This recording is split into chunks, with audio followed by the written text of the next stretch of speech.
They called it Christmas dinner, but it felt more like a trial. The table glowed under false light, every smile rehearsed, every toast hollow. The turkey steamed like a sacrifice, and the laughter carried a quiet tension only the exiled can hear. I sat there, not as a son, but as an intruder wearing borrowed belonging. That's when he, the man they called my father, decided it was time to speak the truth he'd been sharpening behind his teeth. He didn't raise his voice. That's the part most people miss. Control never shouts, it whispers. "You're a leech," he said, setting down his glass like a judge setting down a verdict. "You can't stay here anymore." The words didn't echo, but they changed the air. Every fork froze midair, every eye turned into a mirror, reflecting what I already knew. This family dinner wasn't about love. It was about power.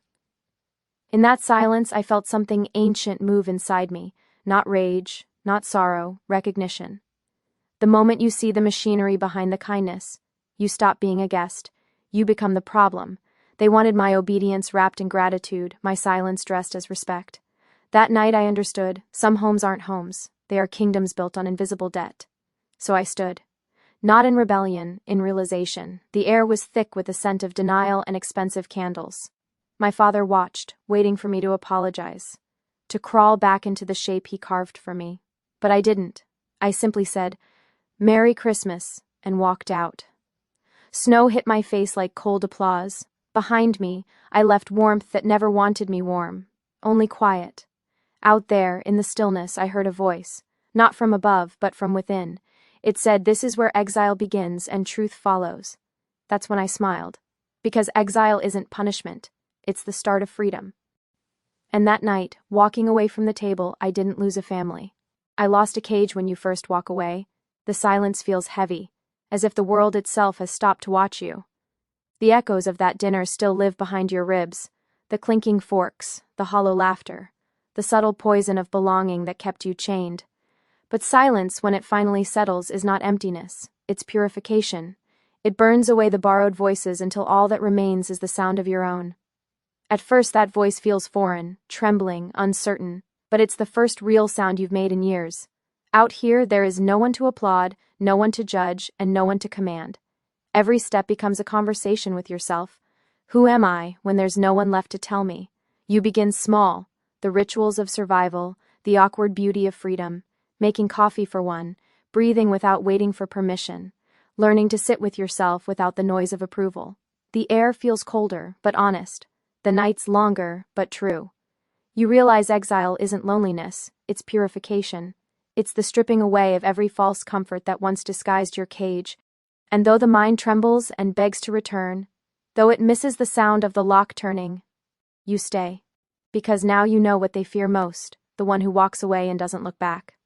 That's the beginning of power. Not revenge, not noise, but stillness. The kind of stillness that cannot be controlled. They will never tell you this, but the world is terrified of the one who leaves. Not because you took anything with you, but because you prove that survival does not depend on their table. The moment you walk away from a system built on your obedience, you expose its weakness. You show that their power was never real. It lived only in your consent. That's why they call you selfish, heartless, ungrateful. It's not judgment, it's fear disguised as virtue. They will rewrite the story so they remain righteous and you become the villain, because that's how control repairs its illusion. The free soul is an infection to a controlled world. Your calm presence disturbs their rehearsed peace. They gather together and speak of you with pity. The exile, the failure, the one who lost his way, but deep down they envy the silence that walks beside you. They envy the courage it takes to face the night without a roof of lies above your head. Freedom, after all, is not beautiful at first. It's raw, it's cold, it's the sound of your own heartbeat replacing applause. But over time it becomes sacred. You begin to see what they never could. That love is not ownership, belonging is not obedience, and peace does not require permission. The world fears that kind of clarity, because it cannot be sold or broken. And once you taste it, no voice, no system, no family can make you kneel again. Freedom doesn't arrive as a celebration, it begins as ruins. You stand in the quiet aftermath, surrounded by the remains of who you used to be, the habits that kept you small, the voices that told you to behave, the memories that still ask for permission to exist. There's no map for this stage, no applause waiting at the end. It's just you and the dust, and in that dust lies every piece of power you once gave away. So you start gathering. Not in a hurry. Gently, like someone learning to handle fire. You rebuild yourself not from what they taught you, but from what you always suspected was true. That worth is not given, it is remembered. The days stretch slow, but they are honest. You wake early, not because someone told you to, but because dawn feels like a promise that finally belongs to you. You begin to work again, not for survival, but for meaning. Every small act becomes a declaration: cooking your own food, writing your own story, breathing without shame. These are not ordinary things. They are revolutions disguised as routine. And as the weeks unfold, you begin to understand that rebuilding is not about erasing the past, it's about mastering it. Every scar becomes instruction, every silence becomes language, every exile becomes a foundation. You stop chasing forgiveness and start building freedom. That's when you realize the truth. You never left home. You just walked out of their version of it. And what you're building now isn't a new life. It's the first real one. There comes a day when the silence no longer feels like exile. It feels like power. The cold that once bit your bones now sharpens your edges. You walk through the same streets that once ignored you, but they seem smaller now, quieter, as if the world itself recognizes the weight you carry. People sense it too.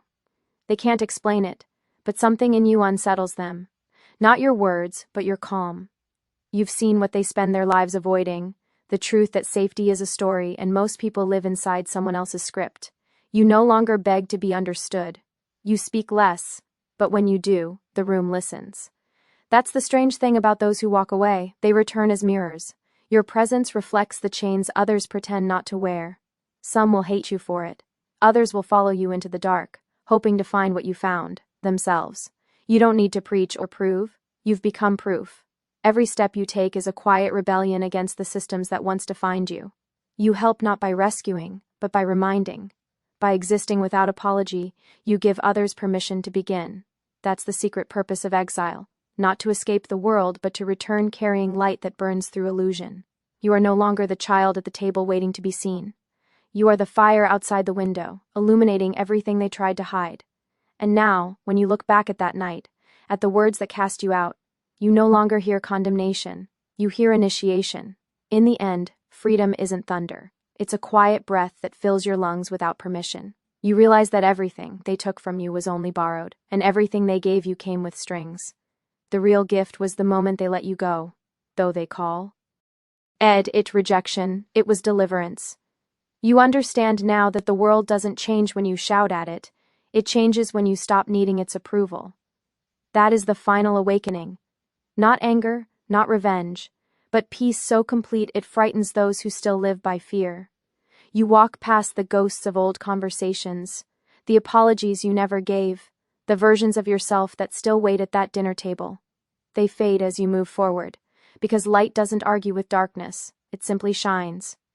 And as you step into that new horizon, you finally grasp the truth your father never could. You were never a leech. You were the source. You were the one feeding them warmth all along. Exile only revealed it. And now that you've seen yourself, truly seen, there's no going back. Not to the table. Not to the silence of obedience. You carry the fire within you now. Steady, dangerous, eternal. Freedom isn't found, it's remembered. And the moment you remember, the world bows quietly, because nothing is more powerful than the one who walks away and does not look back. Freedom is not the end of the story, it is the weapon you return with. The night that once sheltered your pain now opens like a gate, and you step through it carrying the fire you forged in silence. There is no triumphal music, no applause, only the rhythm of your footsteps against the earth that finally feels real. The world you left behind is still asleep, still trading truth for comfort, but you no longer need to wake them with shouting. You move differently now, quieter, but every motion cuts through illusion. You build without asking, create without waiting, love without chains. The same hands that once trembled in fear now carve paths where none existed. You begin to draw others, the broken, the lost, the ones still eating crumbs at tables that will never feed them. And you show them not by words, but by being. You don't save them, you remind them. You remind them that they were never meant to beg for space in a world that fears their light. The exile becomes a builder, the outcast becomes a guide, And as you work, you understand that purpose isn't something you find, it's something that finds you once you've burned enough falsehoods away to make room for it. The same fire that destroyed your past now lights the road for others. That is the final irony. The rejection that was meant to break you became the forge that shaped you. You are not returning to prove them wrong. You are moving forward to prove what freedom can create. And as the dawn rises, you don't look back for permission or praise. You simply walk, steady, certain, alive, toward the horizon you built with your own hands. When the fire settles and the road stretches endlessly ahead, you realize that freedom was never meant to be a destination. It is a state of becoming, a pulse that keeps evolving with every choice you make. There are mornings now when the wind carries the scent of the life you left behind. The voices, the warmth, the illusion of safety. And for a brief second, it tempts you to turn back. But you've learned, memory is not an invitation, it's a mirror. It reminds you of the distance you've traveled and the person you had to lose to become yourself. You walk slower these days, not from weariness, but from understanding. The world no longer frightens you, because you've seen its design, how it bends for those who stop begging for space. The mentor's voice within you grows softer, not because it fades, but because you've become it. The guidance that once came from the dark now rises from your own breath. You start to teach without teaching, through presence, through calm, through the quiet certainty of someone who no longer needs to prove anything. And when others ask what freedom costs, you don't give them an answer. You just look at the sky, endless and patient, and say, everything that was never truly yours. Because that's the secret. The price of freedom is illusion, and see you pay it, you never run out of light again.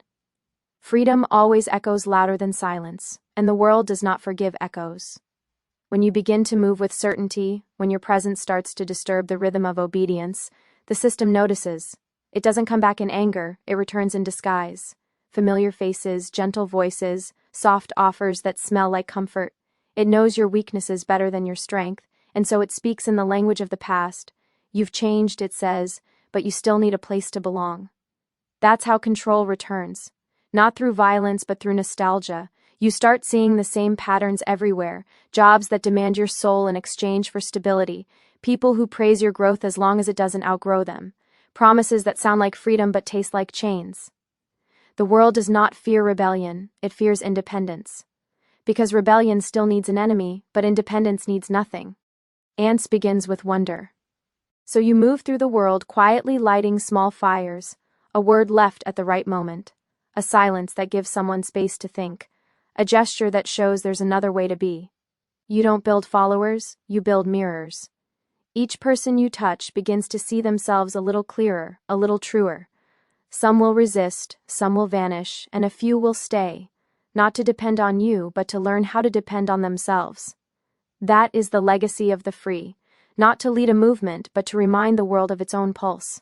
One flame becomes two, two become many, until the night itself begins to glow. And when your own light finally softens, when it's time to rest, you leave knowing that freedom has no monument, no temple, no crown. Only people quietly waking up, one by one, remembering what they always were. When the mentor's voice finally faded, it didn't feel like an ending. It felt like silence returning to where it belonged. For a long time I stood in that quiet, afraid to move, afraid that without guidance I might lose the path. But then I realized something simple and astonishing. There was no path anymore. The road I had followed all this time wasn't leading me somewhere, it was teaching me how to walk. Every step, every fall, every exile had been the lesson. The fire wasn't his. It was mine all along. And in that realization, the world shifted. The sky didn't open, angels didn't sing. Instead, everything just became clear. The noise of others lost its authority. The walls I once feared became scenery. I began to understand what he meant by living untouched, not by hiding from life, but by meeting it fully and refusing to lose myself in it. Now when I see others struggling, I don't try to save them. I simply live as proof that it's possible to be free. I still make mistakes, still get lost, still ache, but none of it feels like failure anymore. It's all part of the dance. Sometimes, when the wind is low and the world is still, I think I hear his voice again. Not as command, not as memory, but as breath moving through my own. That's when I smile. Because I finally understand, the teacher never left. He simply became everything. And so I walk, not as student, not as master, but as one who remembers. And maybe one day someone will hear my silence and mistake it for wisdom. I will not correct them. I will simply keep walking, carrying the flame that was never mine, only borrowed, until it finds another soul ready to burn quietly, fiercely, freely. There comes a moment when the story no longer needs words. The house is gone, the noise has faded, the world continues its endless turning. And somewhere, between the sound of your own breath and the hum of distant life, you realize the fire was never meant to consume. It was meant to illuminate. Freedom was never escape. It was the ability to stay, to see clearly and still choose peace. The ones who once called you lost will never understand that you did not leave. You simply stopped pretending. Now, when dawn breaks, you rise without hurry. You make your coffee, you watch the light spill across the floor, and you smile at the ordinary miracle of being here. No audience, no approval, no applause, only the quiet fire within, steady and eternal. And as the day unfolds, unseen and magnificent, you carry that fire gently through the world. Not to prove anything, not to teach, but to remind it softly that somewhere, deep beneath the noise, every soul still remembers how to glow.